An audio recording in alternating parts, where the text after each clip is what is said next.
let's do something special. So today we're going to talk about debunking some common sex myths. And this is based on a Clubhouse discussion that I've had with 4 other intimacy coaches. I've been making an international team lately with people, and I'm enjoying some of the discussions that we're having. So what I'm about to present to you is not just information or perspectives from me, but from an entire room of people. And it's presented to you, here for free, just to share ideas. I will be looking at my cell phone. I wrote down some of the ideas that we were discussing at the time so that I wouldn't miss anything. So just so that you know. Okay, so first of all, who or what creates myths in sexuality, in anything? My answer here was society. People who want to maintain an order, to maintain a certain balance in the system. And because we're about 8 billion now. When I was born, I think we were about 5 billion, something like that, at the beginning of the 80s, just, to be fully transparent. So we need to keep people in boxes, because if 8 billion people do whatever the heck they want, well, we can't have that. So because society puts us in certain patterns of behavior, and society does that through what? Not just regulation or way in which we go about things currently, but it also does it through culture, through stories, through what is the word? Traditions sometimes. I'm not saying that everything is bad. I'm not saying that everything is meant to keep us boxed, but some of the stuff that we've been inheriting from, past generations is meant to keep us in a certain order. When it comes to sexuality, yeah, you can add the religious filter there, and there was a lot of confinement when it comes to sexual expression through the religious path. And first of all, that's where the order of things comes from. Secondly, myths come from people who are either fighting against that order, and you're going to hear a few myths here, or people who want to actually maintain the status quo. So they come up with stories, with legends and myths and, and all sorts of tales meant to keep us in a certain pattern. So that's where I told, that was my input. Other people in the room mentioned about relationship types. Myths and legends also come or are influenced by the relationships types that we have and the roles that we have in society. And they're not necessarily cultural, because some cultures have their own ways of, or actually they're not necessarily mainstream, because some cultures go against that, the way we do things in the West or in the East, or in the Northern Hemisphere, in the Southern Hemisphere, and so on. Patriarchal societies versus matriarchal societies, how inheritances go about, how reproduction is done, who has the right to enjoy sexual freedom, and so on. So there is a certain amount of difference when it comes to certain cultures. It's not just one way of doing things, but there are relationship types. And one point of view here was that monogamous relationships actually keep people confined. And no matter how much you want to explore within a monogamous relationship, in the end, every person, like the 2 people in the relationship, they can't really, they have their own personality, they have their own body and wiring and boundaries, and they can't really take the place of somebody who's different. People who are in polyamorous relationships, but the point that was made here was ethical polyamorous or ethical non-monogamy, because that also matters. So to make it more clear, we're talking about people who actually agree that they want to explore with other people as well. But whenever a new partner comes along, Everybody in the relationship meets them, agrees with them, and if problems arise, everybody in the relationship is involved. So it's not hiding behind somebody's back. It's not okay, you're going to see other people, I'm going to see other people, we don't know who those are, we don't care who you're seeing, we just care who we're seeing. That's not it. That's not ethical non-monogamy. So in non-monogamous relationships, whoever actually has the nerves, the time, the energy, the skills to maintain multiple relationships with multiple people at the same time, that's not really easy. They get to explore more, sexually speaking. But let me assure you that that's not necessarily easy, and the amount of jealousy involved, the amount of emotional consumption involved, the amount of challenges involved, the amount of time management necessary, and even finances to maintain relationships with more people at the same time, that's no joke. I'm not sure if everybody on the planet can actually, a lot of people say that we're not built to be monogamous. Well, I'm not sure if we're ready and equipped and able to be ethically non-monogamous. But one of the ways in which we are exploring and limiting versus not limiting us is through the relationship types. This was one argument that was brought up. The other thing that was mentioned was that people need a lot of time to find themselves. And usually the younger or the more inexperienced, because sometimes it's not necessarily related to age, but it's related to how much you've allowed yourself to learn, to understand, to explore, not necessarily sleeping around with others, okay? So explore and grow and learn in a healthy way. Then these myths that you're going to hear about, they might not affect you as much. So that was also the point about finding yourself. The person, this was a man who brought up this topic, said that usually people find themselves when they're in their 30s, if they allow themselves the time to learn, to understand, to seek counsel, to seek communities where they can not necessarily sleep around again, but just understand about sexuality, about their body, about pleasure, about arousal, how to contain it, how to choose when to act on arousal and when to just contain it and not act on it, stuff like that. So, so far, there is this tendency of people to find themselves when they're around their 30s, mid 30s to late 30s.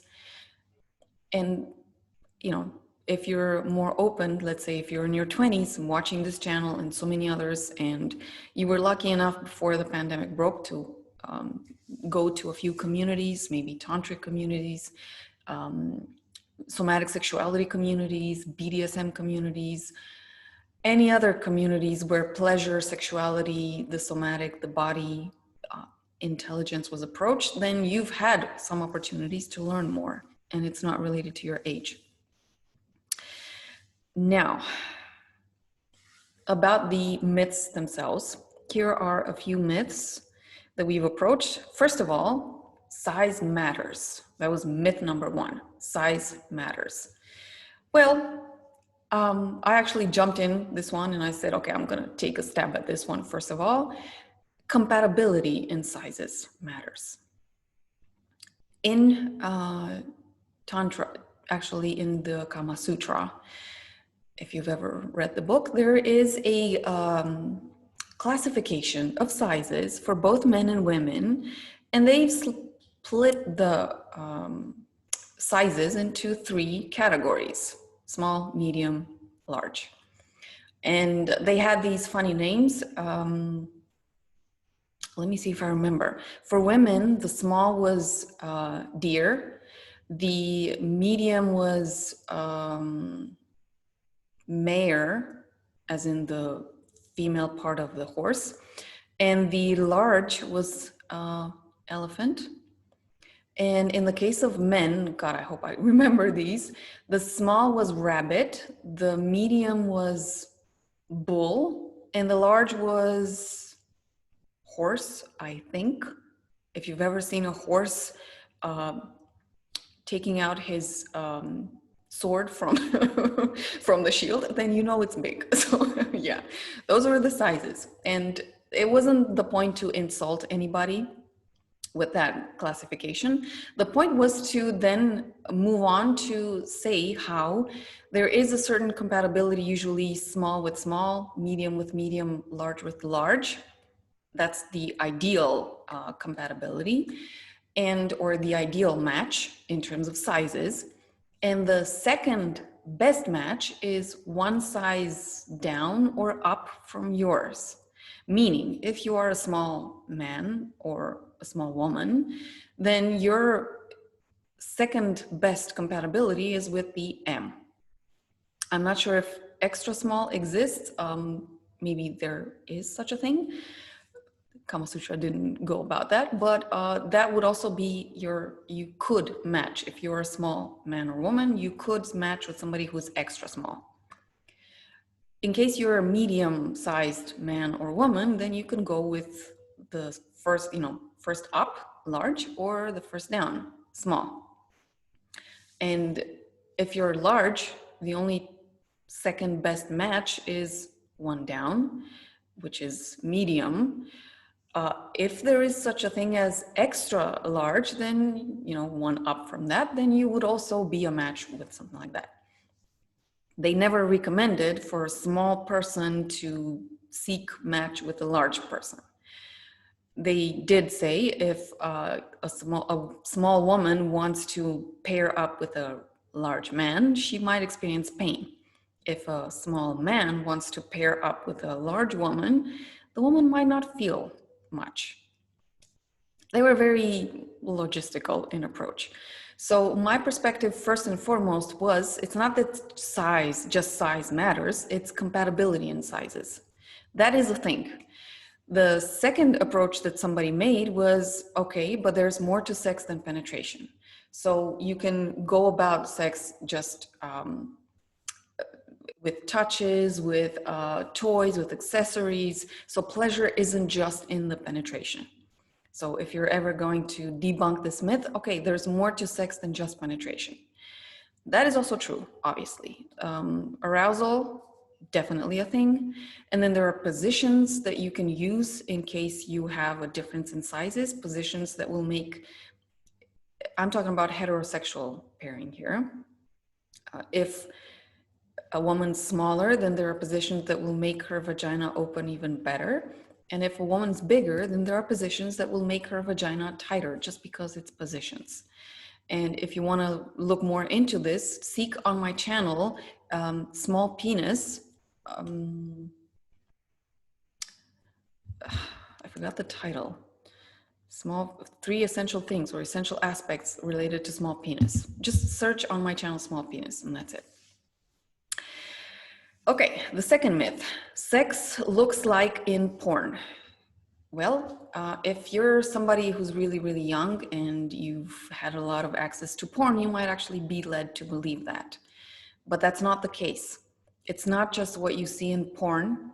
And what I want to say here, first of all, is that there is such a thing as femme porn. This is porn made by women for women, where the focus is not just on the man gratification. It's not just on him ejaculating or him. Usually mainstream porn is or was focused a lot on the male perspective. It was made by guys, for guys, because usually the consumers of porn, in percentages at least, it's male dominated. So that's why porn presents a certain perspective. But if you go with femme porn, you might see different perspectives, what it would be like for women to enjoy sex. Fast sex, slow sex, creative sex, LGBT sex, heterosexual sex, solo sex, accessories sex, and so on. So femme porn opens up a huge, a variety of perspectives that maybe mainstream porn doesn't yet. And you just want to Google femme porn and search for some sites, pay for access, and get a little more educated on what pornography can also be. But another thing is, and this was my point, for some people, sex obviously is very important to look like in porn, because some people just don't want to conceive that sex can be differently, or they just get off on that approach and they don't really want to be bothered with anything else. Okay? Some people don't really want the hustle of a relationship. They just want to have sex fast and that's it. And it's going to look like, what you see in porn. And, if that's your thing, absolutely. So it's not a false myth altogether. For some people, pornography can be just a source of inspiration. And I remember at a certain point, just when I was browsing a bit to understand the phenomena of pornography and understand the different perspectives, I came across a video of this dude saying how, okay, he understands that porn isn't exactly the best source of inspiration, and his girlfriend at the time wasn't really into porn. But at a certain point, because he was super curious to see what was out there, he found something which he enjoyed seeing a lot. So one day he took his girlfriend, sat her down in front of the computer, played her that video, allowed her to have all the reactions that she needed to have, and then told her, okay, I get it. It's not your ideal, your ideal Sunday evening movie, but I would actually love to try this with you. When she heard that, she was like, okay, maybe we can. They didn't try it while watching the video. They just watched, and then at a different time, they tried it out. So they used pornography just as a source of inspiration, but they put it aside. And when it came to them enjoying sex, they enjoyed it their way, but they also took whatever he showed her in that video. They also took that in their experience. That is actually a healthy way to use porn as a source of inspiration. Not addiction, not to get off on it all the time, have an unbalance there, but get inspired and then, apply in your life. And for other people, yes, this myth can be super, not true, not valid. Some people might need a lot of emotional connection, soft, slow, tantric approach, heartfelt connection and all that. And there is at least a lot of women, I think percentually speaking, many women are, more towards this heartfelt connection, and porn isn't exactly satisfying, fulfilling, not all the time, at least.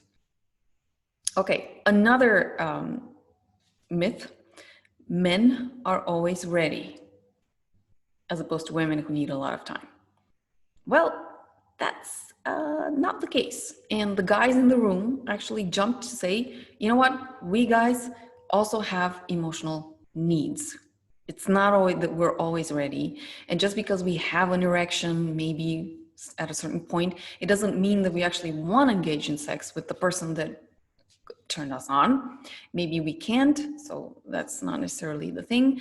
Maybe we have an erection and then it goes down because we have ebbs and flows, and that's the thing. It's not that men are always ready. So the guys were pretty adamant to say this, and they pointed out a lot of men actually have emotional needs.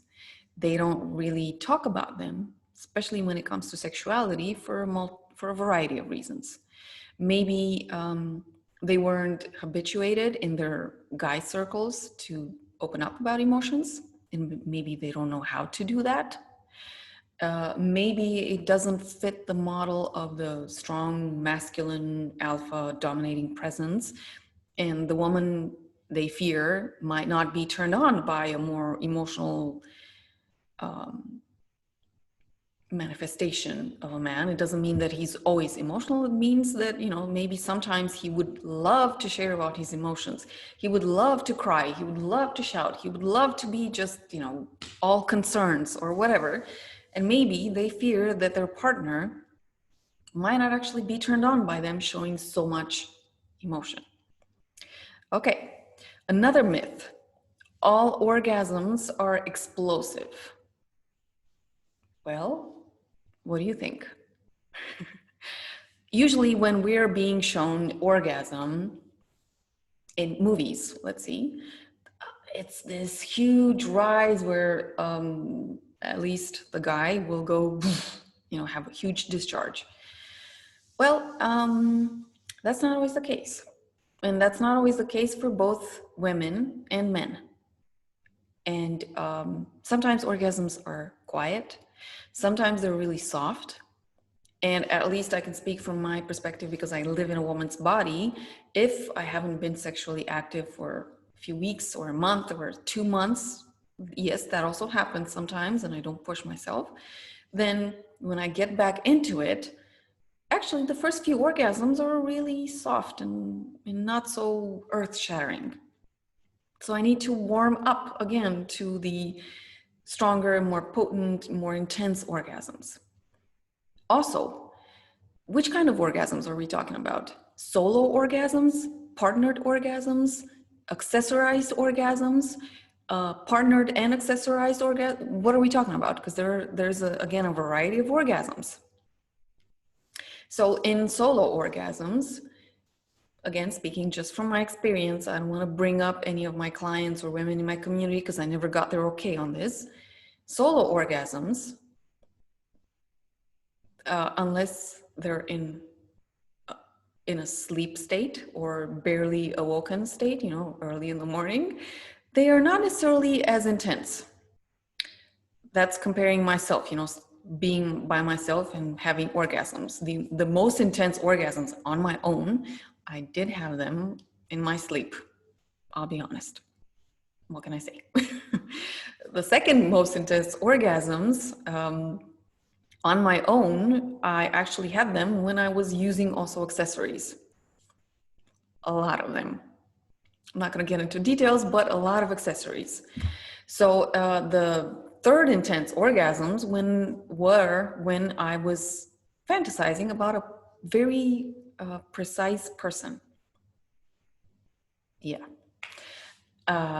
When it comes to comparing orgasms solo with partnered, well, I don't have a solo peak that would match a partnered peak. Okay, peaks with partners are more intense than solo orgasms. That is also true. I've had silent orgasms when I was partnered. I had lack of orgasms when I was also partnered. That was not a big deal for me because I understand sometimes it happens, sometimes it doesn't. For me, pleasure is much more important than the orgasm itself. So I don't put so much pressure on orgasms, for instance. And this is the same, everybody in the room agreed, okay? There are multiple expressions, orgasmic expressions, and they're not always explosive. That doesn't mean that they're not fulfilling, especially when you look at what a person actually needs to be fulfilled, or fulfilled as in emotionally fulfilled, happy, break through something, because you can transform a lot of your aches and pains through orgasms. So it doesn't mean that just because it wasn't explosive, that it wasn't juicy, meaningful, memorable, transformative, beautiful, or any of that sort. So those were some of the myths. Let me see if I have anything else written. Oh, yeah, there was one more thing here. And this was something that came from one of the guys in the room. He shared a few ideas or a few perspectives with us when it comes to sexuality in general. Because when we're strong enough to disconnect from all these myths and evaluate ourselves compared to those myths, then there are some things that actually apply.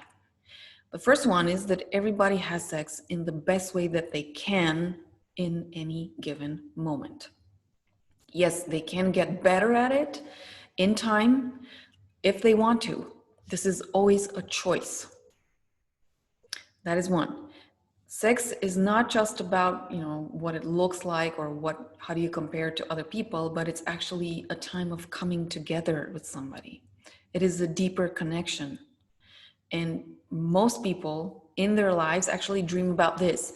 They don't, fantasies, orgies, whatever other kinky experiences, everybody's going to have them at a certain point. whether we're honest or not with this, but people are going to be overall more fulfilled when they have a much more deeper, meaningful, heartfelt connection. Sure, there can always be exceptions, and you can always bring up 1, 2, 10 examples, but the majority of us really want more than just physical sex. We want heartfelt at a certain point. Hey, whatever heartfelt, some people can experience heartfelt connection through BDSM or kinky type sex. Some people can experience a heartfelt connection because they're connecting so beautifully with somebody with really fast sex, like 30 seconds, and that's a heartfelt connection for them. But they want deeper than just the myth of it. Another perspective that was shared was about penetration in life overall. So it's not just, these myths and these stories of how sex should be. It's also about how are we penetrating life in general. This is a male perspective. Guys don't just penetrate a woman physically. They should be, quote unquote, should. Ideally, they want to also penetrate life, have a say in how life is dealt, handled, led, lived, and so on. Whereas for many women, in order for them to really experience deeper, stronger orgasms, whether they're in a heterosexual or LGBT relationship, it is important to allow themselves to be penetrated, to relax while they are being penetrated. And in a figurative sense, that's relinquishing control and allowing life to take them wherever is best or in the best way possible at any given time. And let me tell you, it's not the easiest thing to trust that life maybe at a certain point is going to take you in the best direction. Or it's not always easy to choose which man to trust to penetrate you, not just physically, but overall.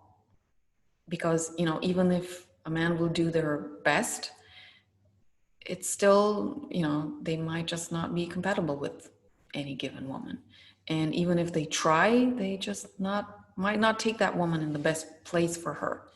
So it's still trusting somebody to penetrate you in all, not just physically, but also, or literally, but also figuratively speaking, and penetrating somebody, not just literally, but also figuratively speaking, is really a more complex process than it seems. So when it came to debunking myths, this man actually pointed out this is an important aspect to consider. And obviously, the last thing here, which is everybody agreed in the room, sex, you need to put it in the context of your lifetime, where you are at any given moment, where your health is, what your age is, what is the overall context of your relationship status, where are you in terms of stress, non-stress, what is the amount of responsibilities that you have to juggle at the same time, because all of these will also have an impact on your libido, on your drive. And it's the case with both men and women. So yeah, again, the myths that I looked at were, first of all, I looked at who created the myths, then size matters, that was myth number 1. Myth number 2, sex looks like porn. Myth number 3, men are always ready. Myth number 4, all orgasms are explosive. And then we looked at a few perspectives, just to zoom out from just these narrow-minded myths and look at sexuality in general. So there you go. I hope this helped. I'm very curious if you have any other myths that maybe all of us in that room, we were about, 10, 15 people, I'm not sure, at a certain point in this discussion. So maybe there are other myths that we didn't have time or the energy to go through. So I'd love to hear your comments. Otherwise, if you want to really work with me on growing in your sexuality, developing your resources, considering joining the Sex Dojo for Women, or if you're a man, considering booking a phone session with me to see what more is out there for you. What is the best thing that you can do right now in your specific context? All right, and last but not least, if you enjoy the content of this channel, make sure to subscribe. And also, you can support my channel. There is a button somewhere in the upper left or right corner somewhere. Put a support my button. There is a PayPal button where you can donate if you resonate with this.